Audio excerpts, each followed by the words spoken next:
sanitarias. Ángela, un gusto que nos acompañes en este espacio, bienvenida. Muy buenos días, Álvaro, y muchas gracias por este espacio, sobre todo tocando temas tan importantes como la salud pública del país y como lo mencionó, Women for Global Fund es una organización internacional de mujeres de la sociedad civil a nivel mundial, presentes en 83 países y trabajamos sobre todo en asegurar que la salud pública para la población se garantice de manera adecuada, sobre todo con un enfoque de género. Y hemos visto lamentablemente que en Ecuador, pese a los múltiples llamados que se han hecho a las autoridades sanitarias y al gobierno, no hemos tenido aún una respuesta adecuada, sobre todo a los casos actuales que enfrentamos de VIH y tuberculosis, sobre todo en este último tiempo debido a la situación carcelaria a la cual enfrentamos graves problemáticas. Ángela, dado que ustedes han dado seguimiento al tema de la tuberculosis, del VIH, en el sistema sanitario y también evidentemente en las cárceles, ¿cuál es el estado actual? ¿Cuál es el estado de situación actual de la tuberculosis en los recintos carcelarios? Porque varios colegas periodistas han dado amplia cobertura también al tema y han denunciado que lastimosamente prácticamente en todo el sistema penitenciario es una epidemia no controlada. Pero ¿cuál es el estado de situación actual? Realmente lo que nosotras buscamos también conjuntamente con la sociedad civil es sentarnos justamente con el gobierno y poder entender cuál es la transparencia de los datos. Como lo menciona, existen diferentes versiones, existen diferentes datos, sobre todo en lo que refiere a la situación epidemiológica de la tuberculosis y también del VIH en centros de privación de libertad, por lo cual es fundamental tener este diálogo con el gobierno y transparentar los datos. Se han manejado diferentes cifras. En las últimas declaraciones del Ministerio de Salud se confirmó que hubo un subregistro de los datos, lo cual ya implica, digamos, un pequeño avance en entender que hay diferencias en los datos presentados anteriormente entre la negativa que presentaba el Ministerio de Salud al indicar los datos inicialmente y actualmente han mencionado que existen más de 10,000 casos a nivel nacional de tuberculosis, lo que implica generalmente un alza que no se ha visto en los años anteriores. Es inminente que se necesite una investigación profunda y sobre todo la transparencia de los datos del Ministerio de Salud Pública conjuntamente con el SNAI. Creo que es fundamental que podamos tener finalmente unos datos que indiquen la realidad conjuntamente con la sociedad civil. Porque no olvidemos que las personas privadas de libertad y conjunto a los comités de familias son quienes también tienen información muy cercana de qué sucede dentro de los centros de privación de libertad. Y, por ejemplo, también investigaciones independientes como la de Carol Noroña, que la recibimos anteriormente, indica una situación bastante grave de la condición de salud de las personas. La tuberculosis es uno de los casos más graves, el deterioro de su salud, pero también se debe investigar a profundidad cuáles son los estados de salud en general de la población privada de libertad, sobre todo en la región costa. El hecho de que las autoridades del gobierno nacional no tengan como mucha apertura, primero para transparentar datos y después para mantener estas quizá mesas técnicas en donde las cifras se transparenten, ¿qué dice? O sea, el gobierno está encubriendo la realidad del sistema penitenciario de alguna forma. Llevamos varios años dentro de esta dinámica, en realidad. Nuestro llamado a la acción, sobre todo, y la independencia de los datos, lleva más de 1 año y medio con repetidas cartas, no solamente de Women for Global Fund, pero de la sociedad civil ecuatoriana, del Comité de Derechos Humanos. Llegamos a la Corte Internacional de Justicia. Entonces, es un proceso que lleva ya muchísimo tiempo siendo no transparente, no ha existido un llamado realmente a poder trabajar conjuntamente. Creo que finalmente la semana pasada tuvimos una muy pequeña reunión conjuntamente también con la Organización Panamericana de la Salud, el Ministerio de Salud Pública, en la cual se admitió que existía esta crisis grave de salud y que en propias palabras del Ministerio de Salud Pública se indicó la tuberculosis es lo que nos está matando. Entonces, creo que ahora es una oportunidad. Nosotras siempre hemos llamado a la acción, a la oportunidad y a la colaboración, sobre todo para sentarnos, dialogar y trabajar conjuntamente con todo el apoyo internacional también que esta crisis merita y poder tener un plan de trabajo que no solamente incluya los datos, pero que incluya una hoja de ruta para poder trabajar dentro de la inversión que se requiere para una crisis de esta magnitud. Sabemos también que el gobierno tendría las intenciones de no transparentar todo esto, pero ahora llamamos a la intención de poder hacerlo para solventar conjuntamente esta crisis y que la sociedad civil sea una parte fundamental de esta respuesta conjunta para poder garantizar la participación ciudadana, la transparencia, pero también la inminencia de garantizar el derecho a la salud pública. Ángela, hace unas semanas el gobierno nacional anunció una compra de medicamentos a la India. ¿De eso ha habido algún avance? Justamente era para enfrentar la situación de los pacientes con VIH en la red pública de salud. ¿Ha habido algún avance? ¿Ustedes han tenido alguna actualización respecto de eso o definitivamente las cosas siguen igual? Afortunadamente hemos tenido ciertas conversaciones también con el Instituto Ecuatoriano de Seguridad Social. Hemos visto avances. Se han comprometido en este momento a asegurar que no exista una disrupción del tratamiento, sobre todo para personas que viven con VIH. Nuevamente, nosotras, conjuntamente con la sociedad civil ecuatoriana, lo hemos alertado de manera temprana desde hace varios meses y lamentablemente tuvimos que llegar a la instancia en la que las personas no pudieron acceder a su tratamiento adecuado y esto implica una grave afectación a su sistema de salud, ya que el VIH se comporta de una manera tan particular que necesita la continuidad del tratamiento día a día. Entonces, como país no podemos darnos el lujo de interrumpir el tratamiento ni siquiera un solo día, porque esto implica un riesgo para la salud de la persona y la colectividad. Tomando en cuenta que una persona que vive con VIH, si es que no tiene su tratamiento todos los días, podría estar en riesgo de transmitir nuevamente la enfermedad, cosa que no sucedería si es que el tratamiento se continuara. Afortunadamente, en los diálogos que se ha tenido en la semana pasada, se ha comprometido el Instituto Ecuatoriano de Seguridad Social también con coordinación estricta con el Ministerio de Salud, a tener mejores sistemas de compras internacionales, a poder garantizar que no haya disrupción en el sistema de abastecimientos y sobre todo tener también planes de contingencia, porque no podemos, nuevamente repito, fallar a las personas que viven con VIH al no entregar su medicamento a tiempo. Estos son compromisos que se han dado la semana pasada y que activamente como sociedad civil estaremos también monitoreando, acompañando y sobre todo reiterando la disposición de la sociedad civil para trabajar conjuntamente y que no vuelva a suceder este tipo de disrupciones al sistema de salud. En todo este tiempo que ustedes llevan dando seguimiento a la situación sanitaria con la tuberculosis y el VIH en Ecuador, ¿han tenido la oportunidad en alguna ocasión de mantener algún tipo de reunión con las autoridades sanitarias, puede ser del IES, del Ministerio de Salud o del gobierno central, para tratar de tener respuestas y al menos una hoja de ruta de lo que las autoridades van a hacer en ejecución presupuestaria para adquirir medicamentos? No, para el tema de tuberculosis y VIH desde nuestra organización no nos hemos reunido pese a nuestras insistencias de poder tener estas reuniones conjuntas, las mesas de trabajo intersectoriales y multisectoriales. Cuando hablamos de presupuestos, no existe transparencia también en cómo se va a dirigir presupuestariamente esa situación para poder dar una respuesta. Entonces, nuestro llamado sigue siendo claro. Queremos sentarnos, queremos apoyar conjuntamente y queremos tener la transparencia de la información para la inversión. Sabemos que planes sin presupuesto no existen, no son factibles. Entonces, esta hoja de ruta amerita tener un presupuesto, un tiempo estimado para poder abordarla y sobre todo responsables que se hagan cargo del monitoreo también a nivel gubernamental. La tuberculosis y el VIH en este momento son epidemias ya en todos los recintos carcelarios, es decir, todas las cárceles perviven con esas infecciones. Recordemos que el VIH y la tuberculosis son afectaciones que se dan en ciertos contextos de mayor vulnerabilidad.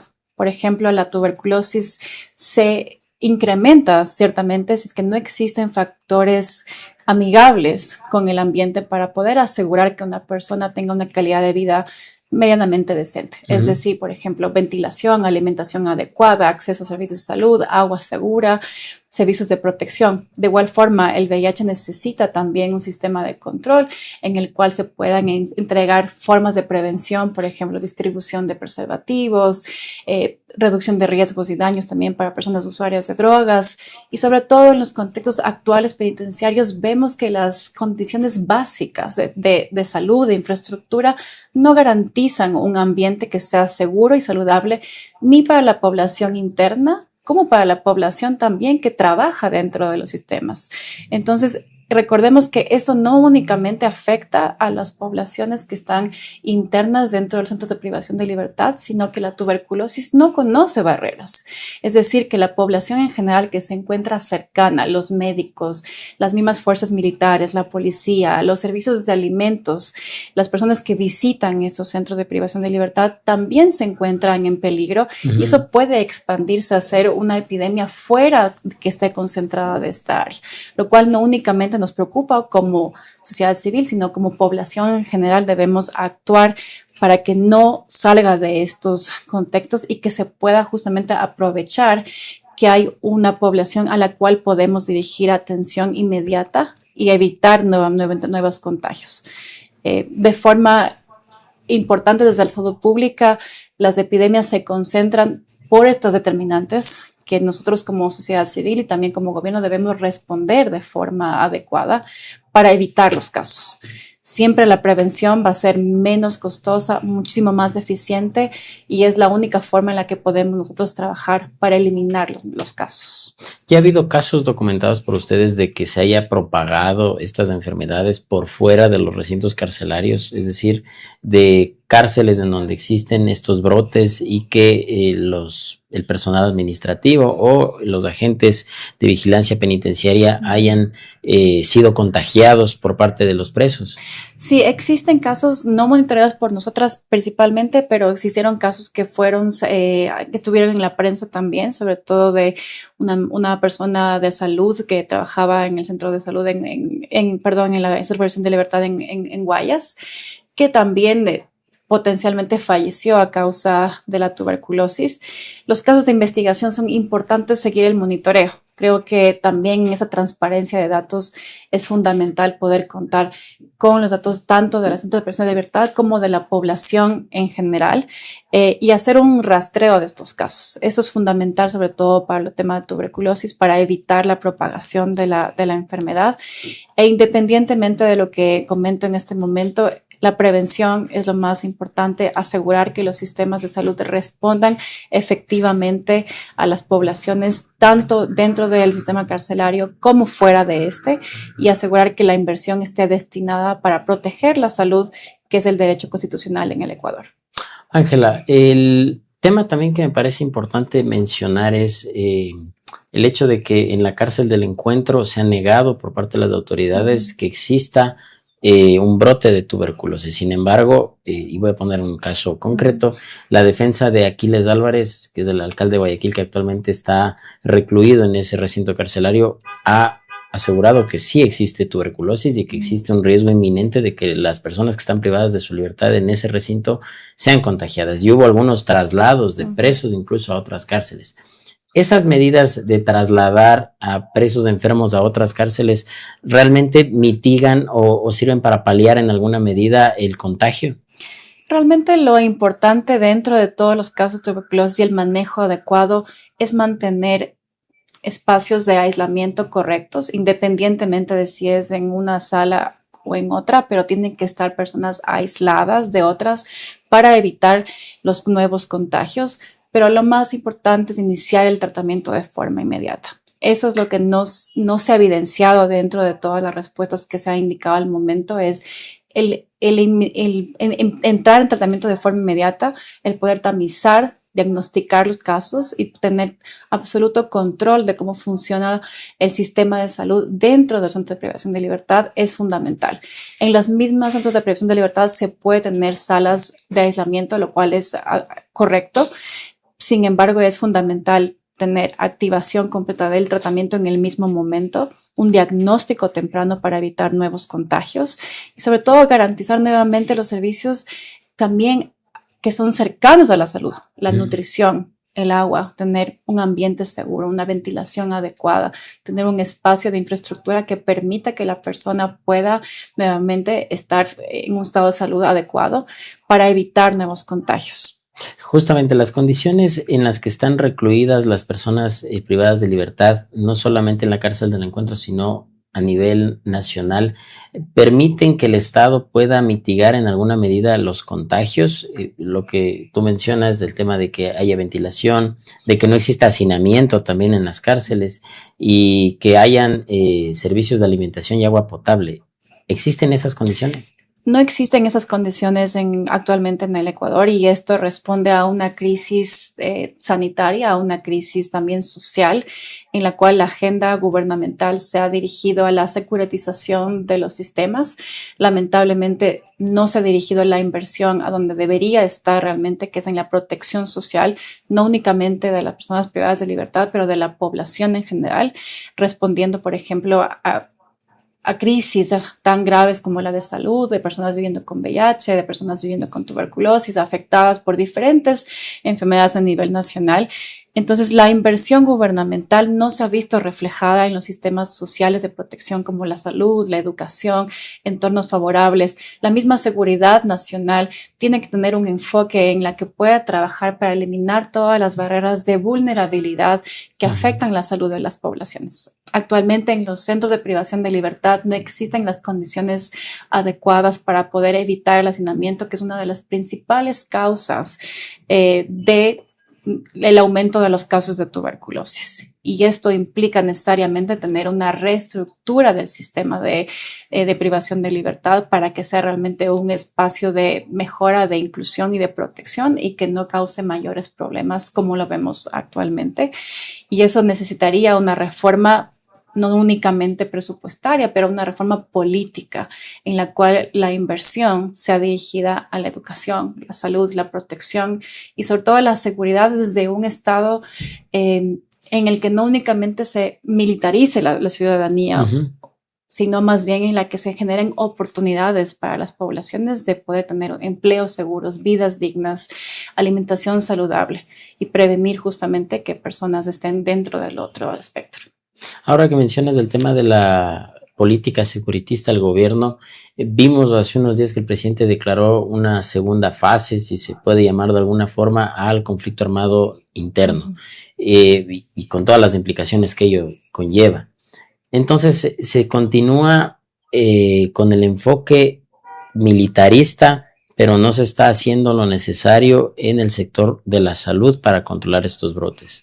Correcto. Realmente lo hemos visto a nivel mundial. Esto no únicamente ha sucedido en Ecuador, en ninguno de los países en los que se ha implementado agendas de securitización ha funcionado. El caso de Colombia, nuevamente, nuestro país vecino, no ha funcionado el desincentivar el sector social, el sector de la salud, el de la protección.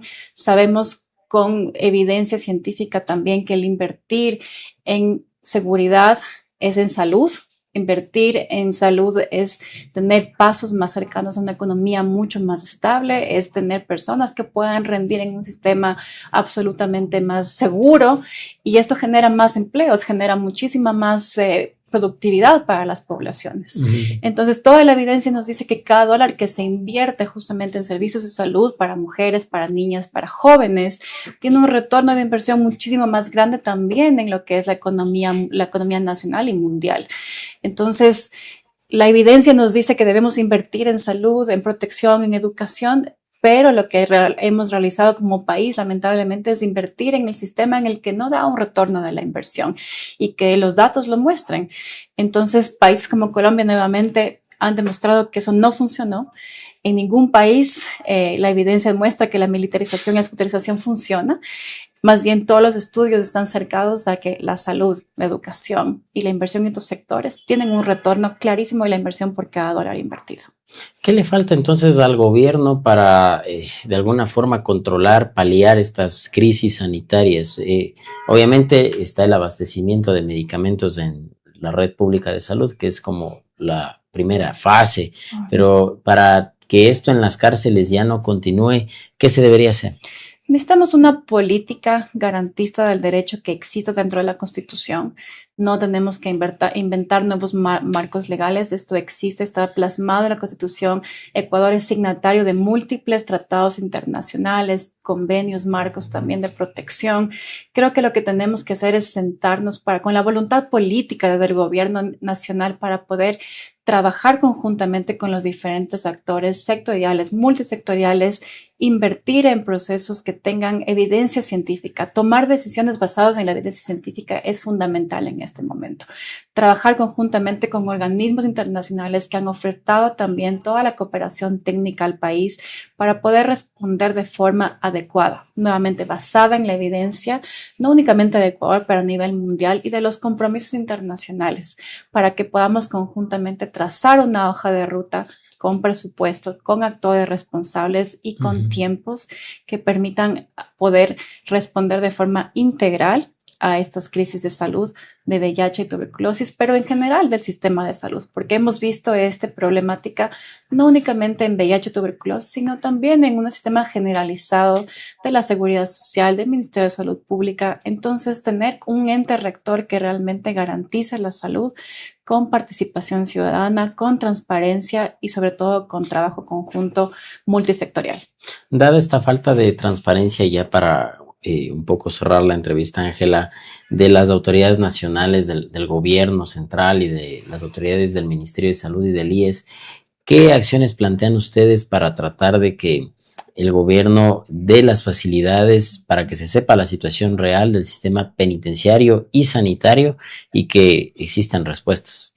Creo que el sistema de salud ecuatoriano tiene una oportunidad muy grande en este momento de poder contar con el apoyo también internacional a sentarnos en estas mesas de trabajo. Creo que el principal acción inmediata es llamar a los actores nacionales, de la sociedad civil, de la academia también, de organizaciones internacionales que trabajan aquí en el Ecuador durante muchísimo tiempo. Hacemos también este llamado a las organizaciones internacionales para que puedan apoyar también esta construcción conjunta, transparentar los datos con sistemas epidemiológicos que estén más actualizados. Actualmente existen muchas más herramientas también, por ejemplo, como la inteligencia artificial, los datos que se pueden transparentar con nuevas tecnologías. Creo que es un momento también de modernizar el Estado y utilizar las herramientas actuales para poder usarlas en favor de la transparencia, en favor de un colectivo que nos permita tomar decisiones basadas en la evidencia. Creo que si es que no existe esta primera base línea que es tener los datos y la línea de base transparente, nos será muy difícil tener una respuesta adecuada, ya que estaríamos trabajando sin realmente el conocimiento de base. Y esto, desde la sociedad civil, nos hemos comprometido también a trabajarlo, por ejemplo, con metodologías como el monitoreo liderado por la comunidad, trabajar en la calidad de los servicios, la investigación, las entrevistas. Toda esta información nos permite corroborar no solamente los datos epidemiológicos, también sino la realidad vivida de las personas. Esto es fundamental para tomar decisiones basadas en evidencia. Ángela, para ya cerrar la entrevista y agradeciéndote que nos hayas acompañado esta mañana, si es que no ha existido las facilidades por parte del gobierno para que esto sea transparente e incluso ha existido pronunciamientos públicos de las máximas autoridades en el sentido de que no hay tal crisis en el sistema penitenciario, ¿ustedes tienen expectativa de que eso cambie realmente con la administración actual? Siempre vamos a mantener nuestras acciones conjuntas. Nuestro llamado siempre es a la oportunidad de colaborar. Esperamos que estos llamados al gobierno funcionen. Como lo dije anteriormente, se aperturó un diálogo la anterior semana, la cual esperamos que continúe activamente, y este es un llamado a continuar trabajando. Damos estos espacios como bienvenidos también para poder dialogar y mejorar la comunicación, pero sí consideramos que esto es una oportunidad política también fundamental para el gobierno, no solamente del Ministerio de Salud, sino de varios ministerios, para sentarnos y poder trabajar conjuntamente. Esta crisis de salud no es responsabilidad únicamente del Ministerio de Salud Pública, es una responsabilidad colectiva desde el gobierno y su máxima autoridad para poder brindarle la atención necesaria a los sistemas de protección, de educación, de salud y de seguridad desde un enfoque de derechos, desde un enfoque garantista de derechos y protección social, más no desde un enfoque securitista. Ángela, te agradecemos mucho que nos hayas acompañado en este espacio de entrevistas en el balance. Creo que el llamado es bastante claro para que las autoridades tengan un poco más de apertura, no solamente con ustedes como organización internacional, sino en general con la comunidad, para que se transparenten los datos. Siempre bienvenida a este espacio de entrevistas. Muchísimas gracias. Para que podamos tener actualizaciones periódicas de la situación sanitaria en el país.